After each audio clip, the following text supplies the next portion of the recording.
Hi, I'm Steph, Runaway Cloud on my streams, and welcome to my DA. I've been streaming Rhythm Hive for the last 2 months, and playing it since it came out in February. One key element of my project is the persona I'm trying to convey.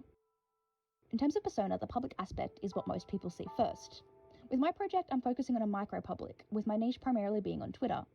I also tried to explore Reddit and Discord. I'd found 2 Discord channels about the game, however when I joined they were basically dead.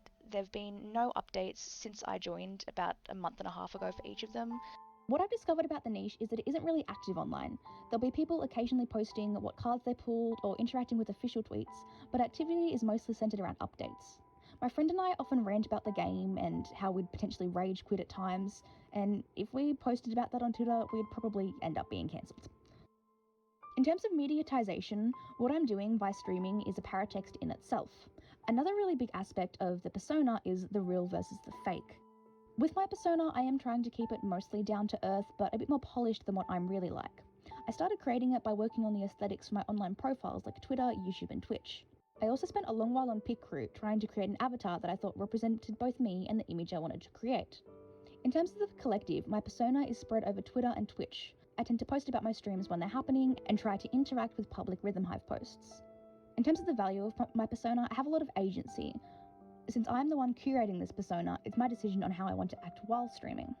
One of my tweets did gain a fair bit of popularity, and I had about 14 comments of people talking about their issues with the game. People asking how I'd gotten the game to work, if it was up and running for me, complaining about their game not running.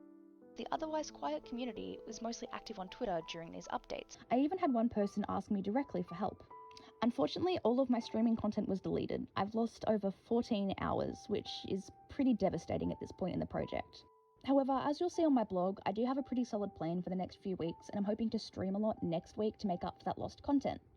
Unfortunately, I didn't get too many interactions on Twitter. I did have some interactions with people in the comments on Twitch. The first person I had that wasn't one of my friends interact with my chat was an American viewer, and they showed up on a consecutive Wednesday and Thursday live stream. We chatted for a good hour on the Wednesday, and I ended up extending the stream so I could actually chat with them because they appeared pretty close to when the stream was ending, and I did want to try and create a regular viewership at that time. For my final DA, I'm planning on making a YouTube video describing the experience of playing the game from the perspective of a casual player, and also look at how streaming the game has impacted my experience of playing it.